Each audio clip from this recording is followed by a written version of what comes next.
ভালোবাসা হলো বহমান নদীর মতন। একটা নদী যেমন বহে যায়, তার ভিতরে যেমন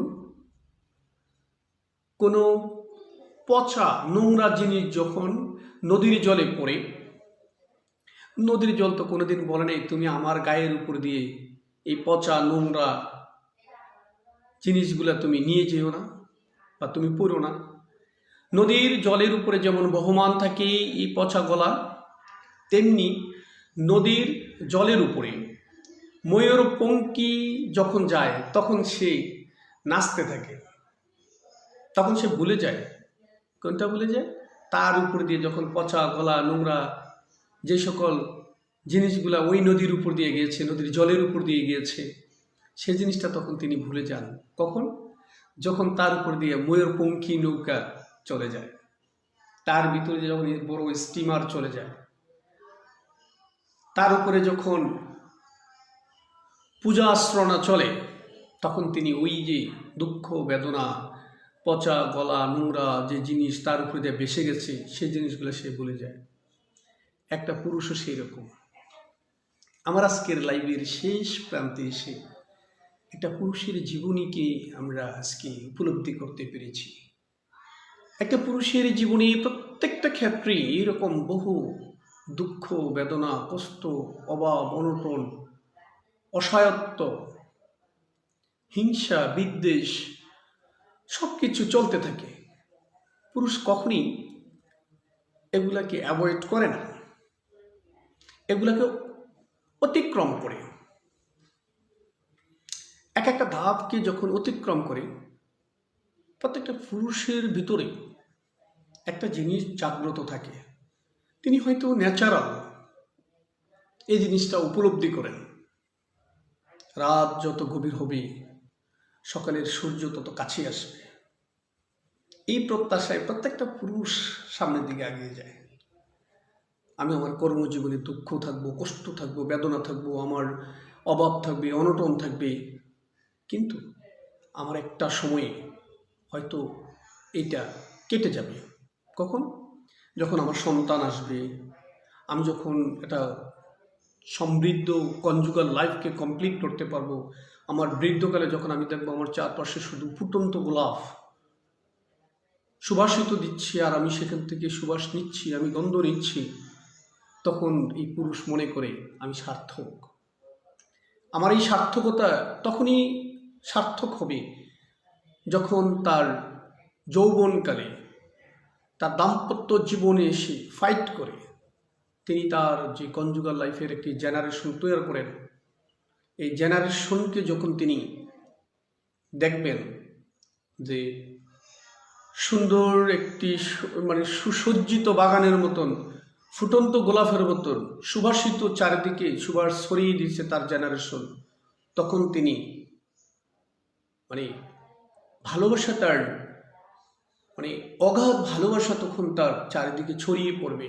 তখন তার চিন্তা চেতনা আসবে কখন যেন নানা নাতি নাতনি এদের সাথে আবার মিশে যাওয়ার জন্য তিনি আবার সেই ছোট জীবনে চলে যাবেন।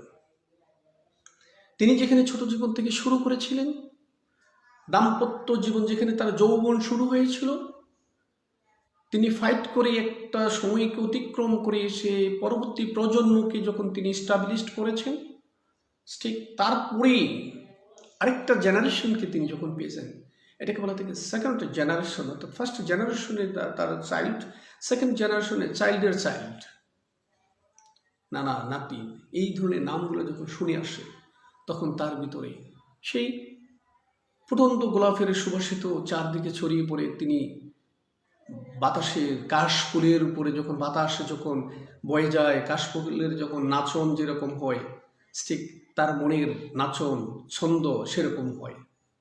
তিনি কখনো হাঁপুর কাটেন, পিঠে তার ছোট ছোট সেই ফুটন্ত গোলাপগুলোকে নিয়ে হাম্বা হাম্বা ডাকেন, আবার মেও মেও ডাকেন, কোথায় ঘরে লুকোচুরি খেলেন, আবার কোথাও যে একে অপরের সাথে ভাব দেখান। এটি পুরুষের জীবন। পুরুষ কখনো কাঁদে না, আপনি যেটা, পুরুষ কখনো কাঁদে না। কারণ কি জানেন? পুরুষ কেঁদে কি করবে? পুরুষের তো বাপের বাড়ি নেই। কাঁদে মহিলারা। মহিলারা অভিমান করে, মহিলারা সুখী। কারণ স্বামীর বাড়ি থেকে অভিমান করে বাপের বাড়ি যাওয়ার একটা পথ থাকে, কিন্তু পুরুষের তো বাপের বাড়ি নেই। এইটি পুরুষের কষ্ট। এই জন্য পুরুষ কখনো কাঁদে না। কারণ কি জানেন? পুরুষের, নারীর চোখ থেকে জল পড়লে তার 10 হাতে শাড়ি আছে, 5 হাতের একটা ওড়না আছে, তার চোখের জল মুছতে পারে। কিন্তু পুরুষের গায়ে একটা শার্ট থাকে, শার্ট দিয়ে চোখের জল মুছা যায় না। আপনি কি এটা কখনো লক্ষ্য করেছেন?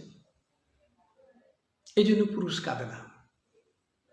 পুরুষ কাঁদার সময় নেই। পুরুষ যদি কাঁদে তাহলে পৃথিবী ধ্বংস হয়ে যাবে। এই পৃথিবী আর তার রূপে থাকতে পারবে না। কারণ পুরুষকে আল্লাহ সেই হৃদয় দিয়ে বানানো হয়েছে। হ্যাঁ, পুরুষ যেদিন কাঁদবে, পুরুষের জল যেদিন পড়বে, চোখের জল যেদিন তার শার্টে পড়বে, সেদিন ওই সংসারে সুখ হবে না, সুখ থাকবে না। পুরুষের আবেগ আছে, ভালোবাসা আছে, বেদনা আছে, ব্যর্থতা আছে, কিন্তু পুরুষ কখনো সেটা প্রকাশ করে না। সে নিজের কৌশলে সে অতিক্রম করে যায়। আমরা দেখেছি তির্যক ঘোড়াগুলো যেরকম যুদ্ধক্ষেত্রে একের পর এক ফাইট করে যাচ্ছে, একের পর এক এক বাধা অতিক্রম, প্রাচীর অতিক্রম করে যাচ্ছে, পুরুষও তেমনি তার দাম্পত্য জীবনে এরকম ফাইট করে যাচ্ছে। এক এক সময় এক একটা প্রাচীরকে সে অতিক্রম করতে হয়।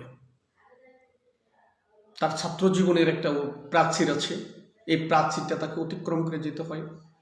অর্থাৎ এই সময়টুকু যারা ছাত্র জীবন নেয় না, তাদেরও একটা প্রাচীর আছে। সেটা হলো তাদের জীবন কিভাবে গড়বে, এই জন্য তারা বিভিন্নভাবে ছুটাছুটি করে, এখানে সেখানে ছুটাছুটি করে তারা একটা স্টেজে এসে দাঁড়ায়।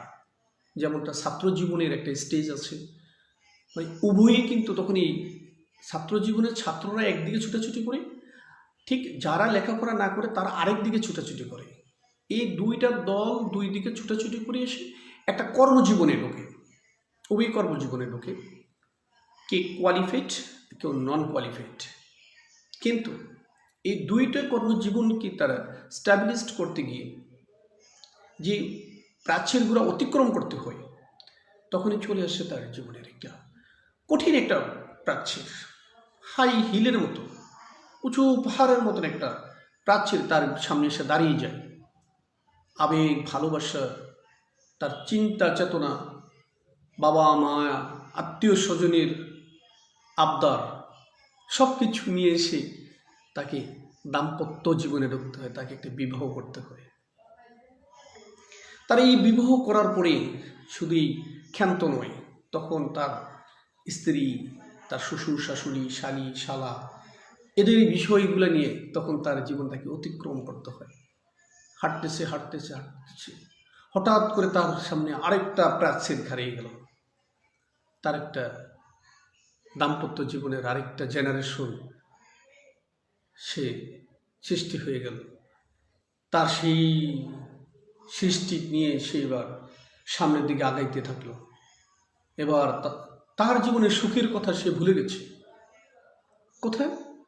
কনজুগাল লাইফে এসে তার সুখের কথা ভুলে গিয়ে এবার তিনি পরবর্তী প্রজন্মের সুখের দিকে দাবিত হচ্ছে। এবার তার ফালা আসছে কি? নিজের পুরান কাপড় পরা, জোড়াতালি দিয়ে জীবন পরিচালনা করা, পরবর্তী প্রজন্মকে সে সুখে রাখার জন্য সে এবার কলোর বলদের মতন পরিশ্রম করতেছে। তার পরিশ্রমের ঘাম মাটিতে পড়তেছে, গায়ে বায়া মাটিতে পড়তেছে। কে কার দিকে তাকাচ্ছে? লক্ষ্য উদ্দেশ্য একটি, তার জেনারেশনকে সাকসেসফুল করতে হবে, প্রতিষ্ঠিত করতে হবে। এবার নিজের সুখের কথা ভুলে গেছে। এবার যখন তার যে প্রজন্ম আসে, তাকে 25 বছর বা 30 বছর তার পিছনে শুধু ইনভেস্ট করে যায়। কি জন্য? এই 30 বছর পর্যন্ত একটা জেনারেশনকে প্রতিষ্ঠিত করার জন্য তার জীবনের সমস্ত আয়, সুখ, দুঃখ, ভালোবাসা সব কিছু এখানে উজাড় করে দিয়েছে এই 30টি বছর। এই 30টি বছরের ভিতরে সে কখনই নিজেকে বলে নেই, তিনি চোখের জল ফেলেন নাই, তিনি কখনো বলেন নাই পারবো না, তিনি কখনো বলেন নাই দিতে পারবো না, দিব না, চেয়েও না। তিনি এই 30টি বছর একটি বিশাল জগৎকে ঘাড়ে নিয়ে চলতেছে তো চলতেছে সীমাহীন। কিন্তু তার যে প্রজন্মটা আসছে, তার যে জেনারেশন আসছে, সেই জেনারেশন যখন প্রস্ফুটিত হবে, কলি থেকে বের হয়ে সুবাসিত গন্ধ ছড়াবে, তখনই সে এবার হাসার পালা, হাসবে, আনন্দ করবে, তার ভিতরে ভালোবাসা জাগ্রত হবে। এবার সে ভ্রমণ করবে। কোথায় ভ্রমণ করবে? কখনো শ্বশুরবাড়ি যাবে, কখনো ছেলের শ্বশুরবাড়ি, কখনো মেয়ের শ্বশুরবাড়ি, কখনো নাতি নাতনি নিয়ে আনন্দ করবে, দৌড়াদৌড়ি করবে, ছুটাছুটি করবে, লুকোচুরি খেলবে, খেলাধুলা করবে, কত কিছু করবে। এবার তার আনন্দের পালা। তার ভাগ্যে কতটুকু চলেছে না দেখার বিষয়। এখন আসছে কি? অসহায়ত্বের মতো দাঁড়িয়ে থাকা, হিমালয়ের মতন সোজা হয়ে দাঁড়িয়ে থাকার, চুপচাপ, কিছু বলতেছে না, বলার সুযোগ নেই। 30টি বছর যাদের জন্য আমি জীবন, যৌবন, সুখ, দুঃখ, ভালোবাসা সব কিছু উজাড় করে দিয়েছি, তারা এখন কি করতেছে? আমরা যদি ইতিহাস নিয়ে ঘাটাঘাটি করি, ইতিহাস নিয়ে যদি আমরা গ্রামকে যদি চিরুনি অভিযান চালাই, প্রত্যেকটা গ্রামে, প্রত্যেকটা ঘরে যদি আমরা চিরুনি অভিযান চালাই, তাইলে বুঝবো আমরা 30 বছর পরে, 20 বছর পরে এই সন্তান কোথায় চলে গেছে। এই সন্তান বিদেশ চলে গেছে, আর কোনো খবর রাখে না। শ্বশুরবাড়ি চলে গেছে, আর কোনো খবর রাখে না। এই সন্তান সে গেছে তো গেছে, আর কখনোই তার এই বাবা মার খবর রাখে নাই। আমরা দেখতেছি উচ্চবিত্ত যারা আছে তাদেরকে দিয়ে দিচ্ছে কোথায়? নিবাসে দিয়ে দিচ্ছে, বৃদ্ধ নিবাস, সেখানে কাটাচ্ছে তাদের জীবন। সারা জীবনের এই পরিশ্রমগুলো যেখানে দিয়ে দিচ্ছে, সারা জীবনের ইনকামগুলো যেখানে দিয়ে দিচ্ছে, তারা তাকে ফেলে বিদেশ চলে গেছে, আমেরিকা চলে গেছে, ইউরোপে চলে গেছে, সিঙ্গাপুর চলে গেছে, অস্ট্রেলিয়া চলে গেছে, কিন্তু তার খবর আর রাখে নাই। এই তো জীবন, এই তো জীবন। এই জন্য প্রেম নয়তো ভালোবাসা। তোমার ভিতরে ভালোবাসা জাগ্রত হোক। তোমার ভিতরে যদি ভালোবাসা থাকে, তাহলে তুমি কখনো তোমার পিতামাতা, তোমার যে আত্মীয় স্বজনকে রেখে কখনোই তুমি দূরে সরে যেতে পারবে না। তোমার ভিতরে যদি ভালোবাসা থাকে, আর তুমি যদি বলো যে আমি প্রেম করেছি, তাহলে এটা ক্ষণিকের প্রেম ভেঙে যাবে, কিন্তু কোনোদিন তোমার সম্পর্ক থাকবে না। এই জন্যই প্রেম নয়তো ভালোবাসা, ভালোবাসা থাকুক।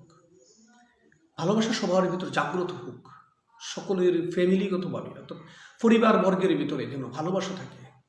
ভালোবাসা হয় যেন তোমার জীবন প্রস্ফুটিত হওয়ার জন্য, সুগন্ধি হওয়ার জন্য, বিকশিত হওয়ার জন্য।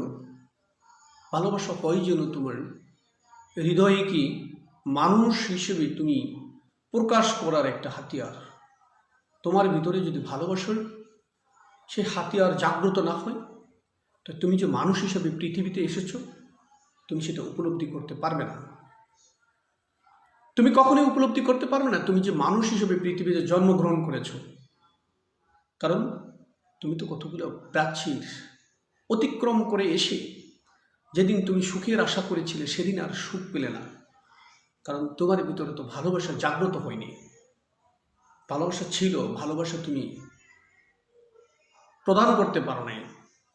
এই জন্য পরিবার বর্গের ভিতরে প্রত্যেকের সন্তানকে আসুন ভালোবাসে। প্রত্যেকের পরিবারবর্গের ভিতরে আমরা ভালোবাসা জাগ্রত করে তুলি। প্রত্যেকের আত্মীয় স্বজনের ভিতরে ভালোবাসা জাগ্রত করে তুলি। আপনাকে আজকে যদি আমাদের এই লাইফটা একটু বেশি হয়েছে, আরেকটা টপিকস দিয়ে আমি শেষ করব। সেটা হলো দূরত্বতার সৃষ্টি হচ্ছে একটি কারণে, সেইটি হলো যাদের ভিতরে ভালোবাসা নেই। ডিস্টার্ব হয়ে গেছে, সরি। তো সেই ক্ষেত্রে আমরা বলি প্রেমের নয়, ভালোবাসা দিয়ে আত্মীয়র সম্পর্ককে আরো মজবুত করুন। মৃত্যুর পরে শান্তি পাবেন। মৃত্যুর পরে যদি আপনি শান্তি পেতে হয়, তাহলে আপনি ভালোবাসার জাগ্রত করে রেখে যেতে হবে, ভালোবাসা বিস্তার করতে হবে, ভালোবাসাকে আপনি বিস্তৃতভাবে বন্টন করতে হবে। ভাই, বন্ধু, আত্মীয় স্বজন সবার ভিতরে ভালোবাসা থাকতে হবে। তাহলে সমাজ ব্যবস্থাপনায় হিংস্রতা, হিংসা, বিদ্বেষ, মারামারি, হানাহানি, কাটাকাটি এগুলার হবে না। আসুন ভালোবাসার বিস্তার ঘটাই। ভালোবাসা বিস্তার ঘটালে মানুষ মানুষকে মানুষ রূপে মূল্যায়ন করবে, মূল্য দেবে। আপনি যখন মানুষকে ভালোবাসবেন, ভালোবাসার মূল্য দিবেন, তখনই আপনি ভালোবাসা পাবেন, ভালোবাসার মূল্যায়িত হবেন। এই প্রত্যাশায় আজকে এই পর্যন্ত। আবার কোনো টপিকস নিয়ে আলোচনা হবে। আপনারা সবাই আমার এই কমেন্টসে জানাবেন কে কোথা থেকে দেখছেন। আপনি এতক্ষণ আমার সাথে সংযুক্ত ছিলেন। ভালোবাসা নিয়ে সামনের দিকে এগিয়ে যাব। পৃথিবীতে যতটা সময়ই থাকব, যেন ভালোবাসা থাকে আমাদের বিনি সুতার মালার মতো অভিন্ন, যুক্ত, এক, অভিন্ন। সবাই ভালো থাকুন। আল্লাহ হাফেজ।